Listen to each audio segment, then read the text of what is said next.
Good morning from cloudy, rainy Antioquia. It's about 11 a.m. Normally by now the rains have blown off and the clouds have passed, but today we've been sitting in a cloud forest for, well, probably since about last night. It started raining yesterday afternoon and it really stopped around 9 this morning. When it rains here, trees fall. So I need to go clean up this plantain tree here. So we're gonna go cut that tree and see what, I'm hoping the plantains are ready. I saw it kind of tipped over the other day and I knew it was gonna fall, so we're gonna go get that. I wanted to show you, I know in my last video you could see this, but this is my finished pond. I think for now it's good for the ducks. Eventually we're gonna get fish. I might have to make it a little bit bigger, but we have the runoff. You can see it's kind of rippling because we have a runoff from the water tank overflows into that. So we're, using the water, and then it flows, it leaches out. There's a little hole in the bottom, it leaches out a little bit, and it flows down to the river. So complete cycle. This is where the water comes down from the duck pond. There's a little stream that goes down to there, and it goes to the river down there. And now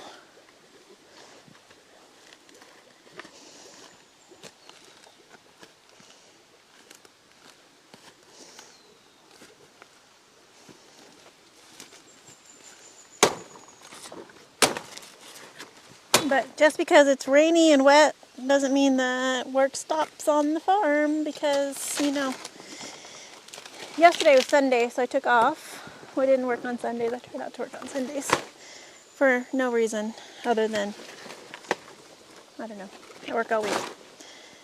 I'm going to put these on the compost.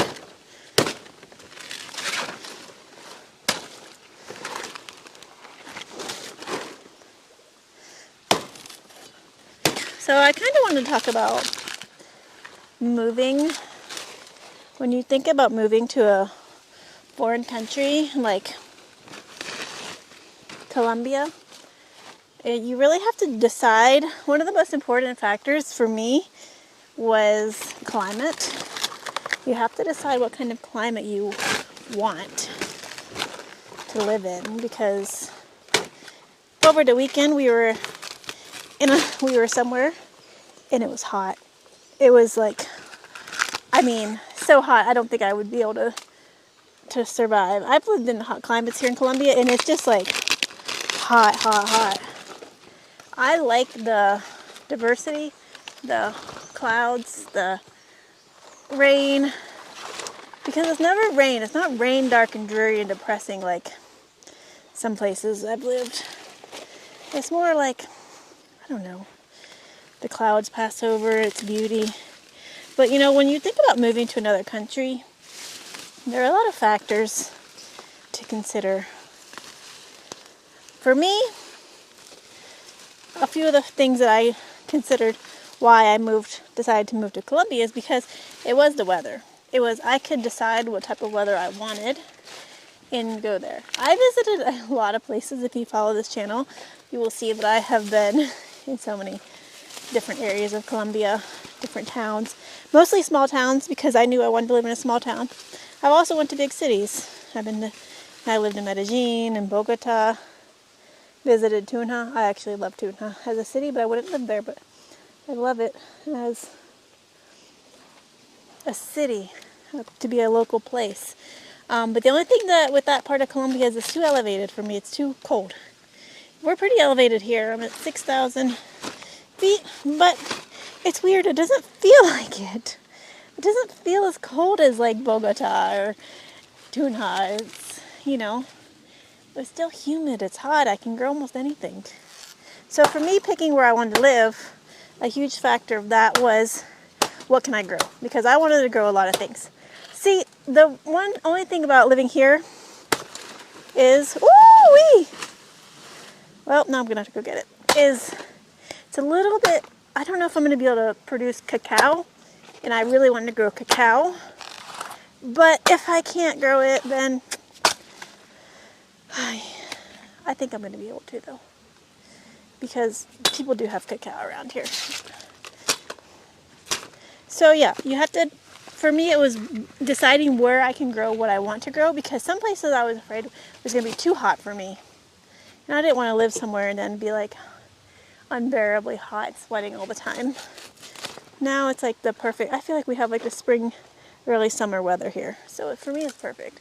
But you have to also decide if you want to live somewhere that has what kind of, you know, elevation, the climate, safety.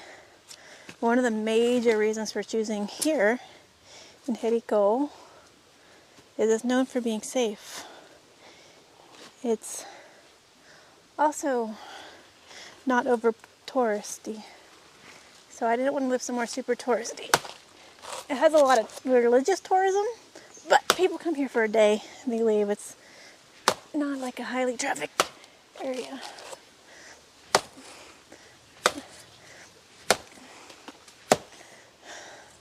Also, you have to decide on how much money you want to spend.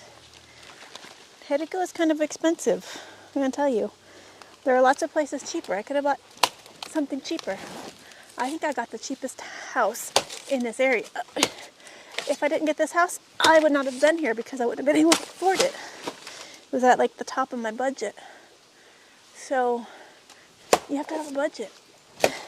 And yeah, it's safer because it's expensive because it's safer. People want to live here. People want to come here.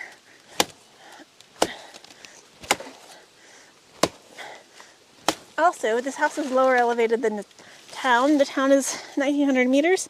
We're lower. We're below the town. So I don't know exactly how many meters we are at. So I think that's why it's a little warmer than the town.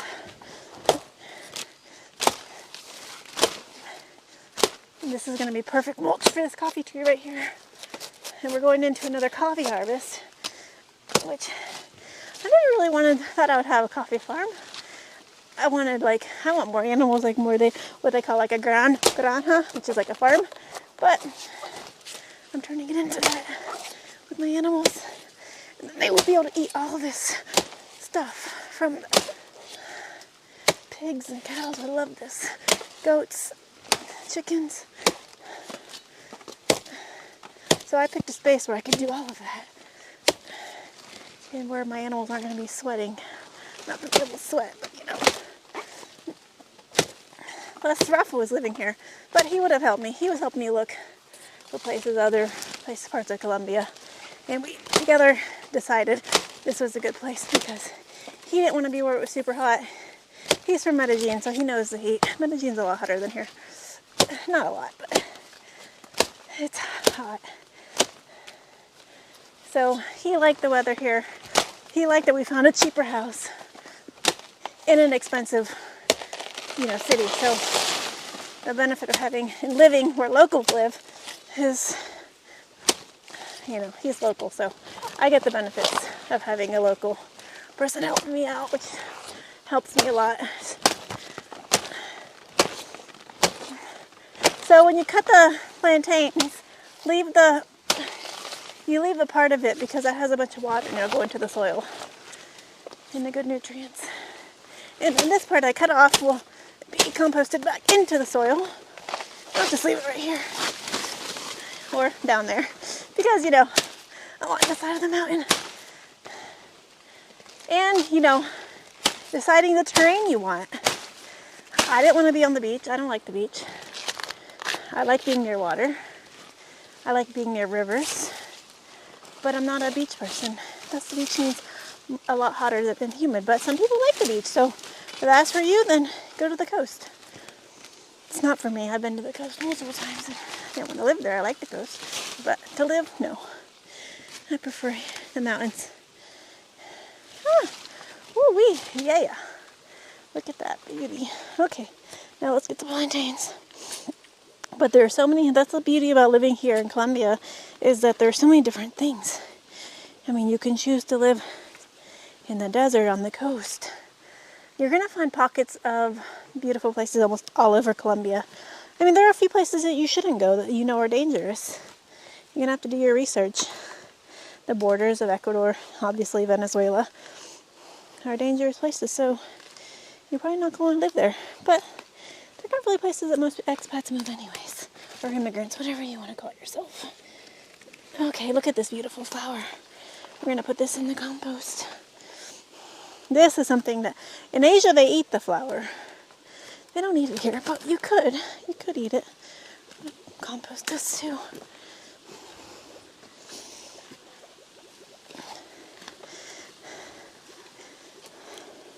Woo, I'm gonna have to take off my, it's hot. That's why this weather is perfect here, because as soon as it gets hotter than like 75, oh man, it's hot and humid. That's the thing, I think that's why everything grows here. It's just perfect weather. Oh, and there's little, my compost is doing amazing because I've been adding like this stuff called lactobacillus to it. It's like super great. So yeah, I wanted to have, plus I don't mind, it's not like we have seasons here, but we do, we have rain season and really hot season. I like having the diversity. I lived somewhere where it was kind of the same. I used to live in San Carlos. I really like San Carlos, but it was really hot. Luckily we lived a little elevated, so it's cooler, but the thing that comes with living in really hot weather, here we don't have that many bugs at all. And most importantly, we don't have the venomous snakes. We have the coral, but you don't really see a lot of snakes here because the weather's not the perfect climate. They hang out when it's hot. We used to have the ikis. That's super dangerous, super venomous. We don't have that here. This is a little avocado growing there. Yeah, so I mean, and then I didn't want to live near the coast. I didn't want to live near any volcanic mountains. I didn't want to live places that had a lot of earthquakes. We have earthquakes here, but not crazy ton. But I like the mountain people. I like living in the mountainous terrain. I like the hills. I like the valleys. I like the type of weather we have here. When you decide to live somewhere, the most important thing is you need to go live there. Stay for a few months. See if you like it. Do you like the town? Does it have enough cultural activities for you? Does it have things going on? Does it have a community, a support system of what you're looking for? These things are all important, especially if you're active. I mean, I'm pretty hermity. I don't really like to do much, but I'm not like most people. Most people want to live somewhere that they can go do something. Like last weekend, there was a market for the campesinos. We didn't know. We just happened to be in town, and of course, I got some free trees because we have a farm. So we're part of the community of campesinos because we grow things. We are considered campesinos by the locals because we're farming. So yeah, there's also a coffee festival coming up. We have a music festival, an arts festival. We have all these festivals in Jericho. Jericho, everyone yells at me because I said my O, but it's kind of hard for me. So yeah, you need to look into that and see what cultural activities they have, because that is important if you are, you don't want to stay at home all day. And for me, it was really important. This is going to sound so cheesy, is I wanted nice coffee shops. Here we have amazing coffee. My neighbor actually won second best coffee maker in Jericho, and he's my neighbor. And he's the guy who helped me sell my coffee last year. So, and there's other people like me doing this. There's expats, foreigners living here. I only know one of them, but they're around. Most of us who live like this, we kind of stay hidden. We don't want the community aspect of like a big city, like, language exchange nights. Most of us want to do our thing. We kind of want to be here and just live. We don't want if I wanted to live in a big city and have all those activities, I would live in a big city. Here, having the cultural activities for me isn't sufficient, because that means the town is going to invest in its people, and it actually, is going to invest in keeping the town nice. And plus, it's a heritage town. So it's already pretty nice.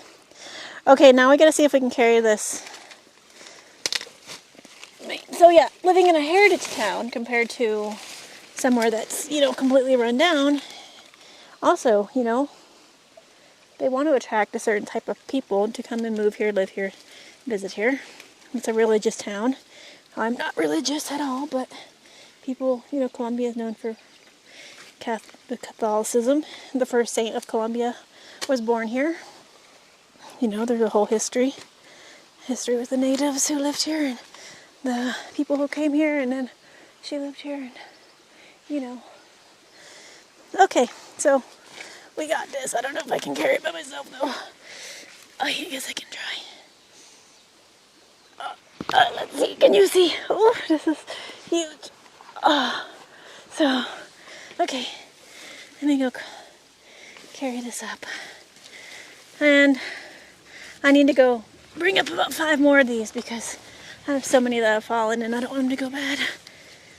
Yeah, so today's cleaning up plantains. I think I'm always cleaning up plantains. I think also when you decide to move somewhere, you need to decide what kind of life you want to live. I want to live a life in the countryside, quiet, farming, raising animals. People ask me a lot, like why I decided to move to Colombia, and it comes down to I was able to have the life that I wanted here. Plus, Rafa was living here. I mean, that's a huge thing is if you meet somebody. I first came here in 2018. I love the country.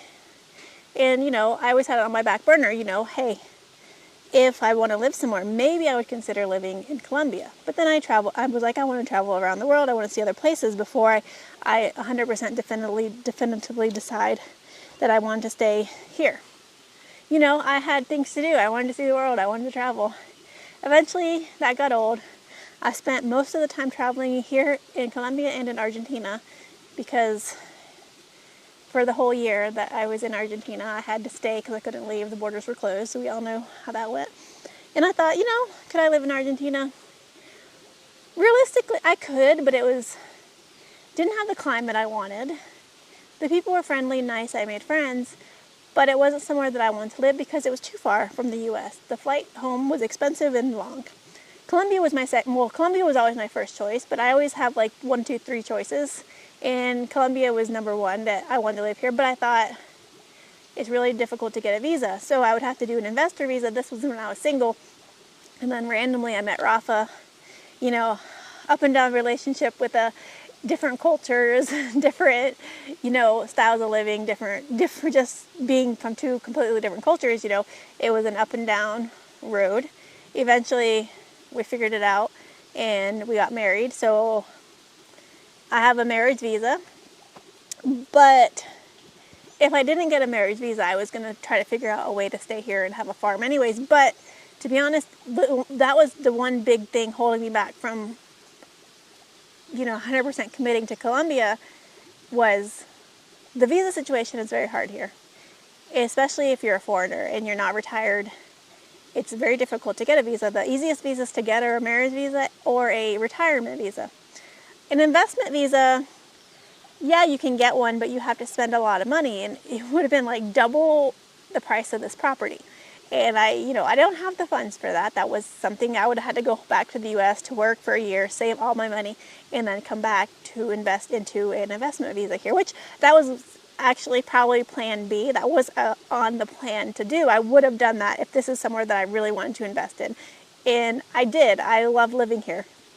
Also, I don't know, would I have been okay going back home and settling down and having a homestead there? Probably, yes. But, Rafa's here, so we decided to, make it work. And now I have my marriage visa. But that's the thing, it's a marriage visa. It's not like I don't have citizenship, I don't have residency. You never know what can happen with those types of visas. So the one thing that, I invested into this property, but I'm also okay if I lose everything. That happens in life. So sometimes you have to make a risk and hope it pays off. It isn't always going to pay off, but so far so good. You know, relationships are hard with even in your same culture, but I mean, we're completely fine. Me and Rafa are good. We have like got to a place of stability. So, you know, obviously I bought this farm and, you know, me and him were together. I had the visa so I can stay. Because, you know, when I didn't have a long-term visa, it was hard on the relationship because I kept having to leave because I can only stay for 6 months out of the year, and then I had a student visa, and then I had to leave. So it was, you know, when you're in a relationship and you're always leaving the country, it can be hard on the other person to be like, so are you staying? Are you going? Or because I couldn't stay, and I wasn't going to just overstay my visa. Anyways, so that was a huge thing that held me back from actually committing to here before because it's difficult. So I was looking at countries that were easier to get in a visa in. You know, I might have considered Ecuador, but I'm not the biggest fan. I know it's really easy to move to Ecuador as a foreigner. Not really easy, but the investment visa process is a lot cheaper. It's about the same price as I paid for my house here. So when I was considering moving, you know, and that's the thing. A lot of people get all caught up in, well, what ifs? Yeah, I mean, so do I. What if me and Rafa don't work out? What if I lose my visa? What if you're either going to take the risk or not. You're either going to move to another country, and moving outside of your home country is taking a risk because I am a foreigner here, you know, and we see people who live in other countries, their visas are getting revoked and having to leave, and, you know, it's risky being a foreigner in a foreign country, basically. So you never know what's going to happen in the world. So you have to, everything is a risk. Everything is a what if. And I really learned that, you know, I love living here. And I lived here because I can grow everything. The climate's perfect. I love the rain. It's why it's so green. But also on the back burner, it's a what if I have to go home? That's a chance I'm willing to take. And when you move abroad, and people are always asking me, oh, why Colombia? What is it like? How did you do it? Basically, the thing is, I wanted to live here. And sometimes when you want something bad enough and you work toward it, the how will show up. I didn't know in 2018 that I was going to meet a guy, fall in love, and get married. I had no idea. I just knew, you know, this is where if I can make it happen, I would love to live here. And it's funny, I only dated when I was traveling in countries that I considered actually moving to. So I dated in Argentina and I dated in Colombia. That was it. I wasn't considering moving to any other countries that I visited because I didn't want to live there. They were either too far from my home, they weren't somewhere that I fell in love with or fell in love, or, you know, I would have, if I didn't ever think that I would live in Colombia, that was one of the first things Ralph asked me. He's like, would you ever live here? And I was like, yeah, I love it here. That's why, that was like, I met him on maybe my third trip to Colombia. I had already been here for 4 months, 5 months, off and on. And I was like, yeah, that's why I'm still here. I was in a Spanish school. I wanted to learn Spanish. And that's also the thing, is Spanish is not an easy language, but of all the languages in the world, of places that I've traveled, it's a language that is there, you can learn it, and a lot of people speak it. So, I mean, my Spanish learning journey is in progress. I can speak to everybody in Spanish. I can have conversations, but I understand more than I speak. My speaking comes out sometimes broken in my head. It sounds, you know, I'm like, I know what to use, what verb tense, and then I say it and it comes out like completely jarbled. But I'm like, I understand. Like when you talk to me, I completely understand. I would say 80% of everything. Sometimes I have to ask people to repeat because they talk so fast, but I understand. And then I can get my point across. And sometimes you have to, you know, give me a little time to think of what I'm going to say. And then sometimes I say things and I'm like, oh wait, no, that's not what I meant. And I meant it like this. But, you know, that's the learning journey. I'm not a language person. So the fact that I can speak, I can understand, I have no issues. I've traveled all around Colombia and I've had no issues speaking to people is, for me, in progress. So it's a country, a language I could learn and continue learning.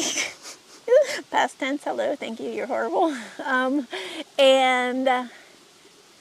Yeah, so, you know, why Colombia? It's basically has everything that I wanted And that's basically why, the why. And it had the little things that I wanted, the homesteading, the farming, the growing my own food, the if I can't grow it, I can find it, or I can learn to grow it, or, you know, it's just a huge, for me, it's a big opportunity. I like filming my life. I like that people are interested in my boring life. I think I live here, I live a very normal life. Someone made a comment that my video said slow living. Yeah, I have to put something clickbaity in because I just live a normal life. I live a normal life. I farm, I garden, I cook. I'm not really good at aesthetically making videos, and I'm not really good at storytelling. I'm a much better writer, but I like to make videos because I think when you see someone doing something, it's more inspiring. And if you want to do it, to see someone like me, like I mean, I grew up in the middle of nowhere. I grew up super, super poor, and I put myself through college, and I ended up living here, and I'm not rich. I don't have a lot of money. I put my life savings into this place. So I think if I can do it, you can probably do it, but a lot of us are scared to do something that we really want to do because we're afraid of the what ifs. And like I said, the what ifs are going to be there no matter what. Like, what if I have to leave? What if I have to go back to the US? What if, what if, what if? Yeah, you're going to have them. So what if you make a change and you want to do something and you follow your heart like I did? I mean, in 2018, I quit my job to travel the world, and that's how I ended up here, really. I just decided to not let the what ifs get to me, and that's how I ended up here. So yeah, so what if you fail? Okay, what if I fail? Okay, I'll go back home. And what if it doesn't work out? Okay, it doesn't work out. You know, I'll figure it out. Like, as humans, we have the ability to figure it out. We have the ability to overcome obstacles if you allow yourself. Usually we have to overcome ourselves first. We have to overcome our ego, and like for me, like the overcoming that that Spanish is really, really hard for me to learn, but I can speak, like overcoming my fear of sounding stupid and just being like blah, blah, blah. No one's ever told me, oh my God, your Spanish sucks. They're like, oh my God, you're learning Spanish. You can actually communicate with me. They're just happy at that. And I'm like, oh my God, I sound so stupid. You just have to overcome. I have to overcome the fact that this land is very hilly. I bought it knowing that, and I have to overcome the challenge of turning it into something beautiful. And I have to overcome, you know, what if something happens and I have to go home? What if? Okay, I will go. I will do it. My family's there. It's not the worst thing in the world. Like, realizing that that's not the worst thing in the world, you know. Even with all the troubles in the world right now, you know, you just have to live. You just have to not let all the like details get to you. If you want to do something, try it. See what it's like. Take a couple months and try. And yeah, that's it. Try. See what you can do with your life. We only have one, or more if you believe in reincarnation, or if you believe your soul's been here many times. So yeah, anyways, I don't know what I'm going to title this video. I was just blabbing. But anyways, I'm going to go bring up these plantains to the house. I hope this recorded well. And I will see y'all in the next video. Thanks for watching. Bye.